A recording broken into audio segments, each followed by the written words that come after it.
Keshod police સ્ટેશનની સામેના ભાગે આવેલ વોર્ડ નંબર 5ના મયુર માર્કેટમાં જવા અંતર રસ્તાનું નવીનીકરણ કરવા ખાતમુહૂર્ત કરવામાં આવ્યું હતું।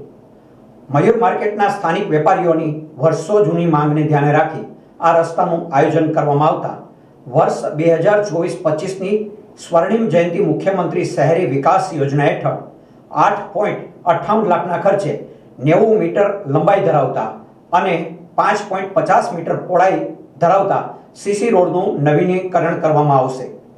આ ખાતમુહૂર્ત પ્રસંગે ધારાસભ્ય દેવાભાઈ માલમ, પાલિકા પ્રમુખ મેહુલભાઈ ગોંડલિયા, કારોબારી ચેરમેન, ચૂંટાયેલા સદસ્યો તેમજ વેપારીઓ હાજર રહ્યા હતા। આંતર માળખાકીય સુવિધા તરીકે વિકાસના કામો પૈકી અનેક જગ્યાએ સ્વર્ણિમ જયંતિ મુખ્યમંત્રી યોજના હેઠળ રોડ બનાવવા કામગીરી હાથ ધરવામાં આવતી લોકોની સુવિધામાં ખાસ વધારો થશે। આથી શહેરીજનો વેપારીઓને વધુ એક સુવિધાનો લાભ મળશે અને તેની પડતી મુશ્કેલીઓ હળવી બનશે તેમ ચીફ ઓફિસર MM વાઘેલાએ જણાવ્યું હતું। મુકેશ M વાઘેલા, કેશોદ નગરપાલિકા ચીફ ઓફિસર।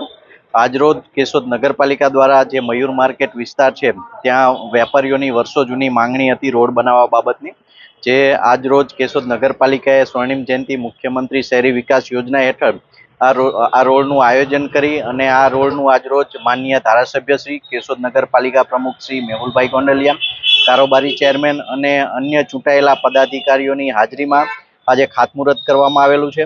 અને આ રોડ થવાથી વેપારીઓની જે વર્ષો જૂની માંગણી હતી રોડ બાબતની એનું નિરાકરણ આવશે અને કેશોદ નગરપાલિકાએ સ્વર્ણિમ જયંતિ મુખ્યમંત્રી શહેરી વિકાસ યોજના હેઠળ શહેરી વિસ્તારના જે આંતરમાળખાકીય સુવિધાના કામો છે તે હાથ ધરેલા છે અને વિવિધ વિસ્તારમાં આ જ પ્રકારના ખાતમુહૂર્ત થઈ રહ્યા છે માનનીય ધારાસભ્યશ્રીની હાજરીમાં।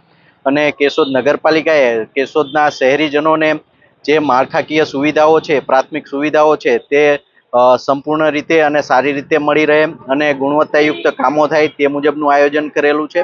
અને આવનારા દિવસોમાં પણ કેશોદ નગરપાલિકાએ જે આયોજન કરેલા છે તે બધા જ કામોના આ રીતના ખાતમુહૂર્ત કરવામાં આવશે અને સમયસર અને ગુણવત્તાયુક્ત આ બધા કામો પૂરા કરવામાં આવશે। આ રોડનું અંદાજિત ખર્ચ 9 લાખ જેટલો છે।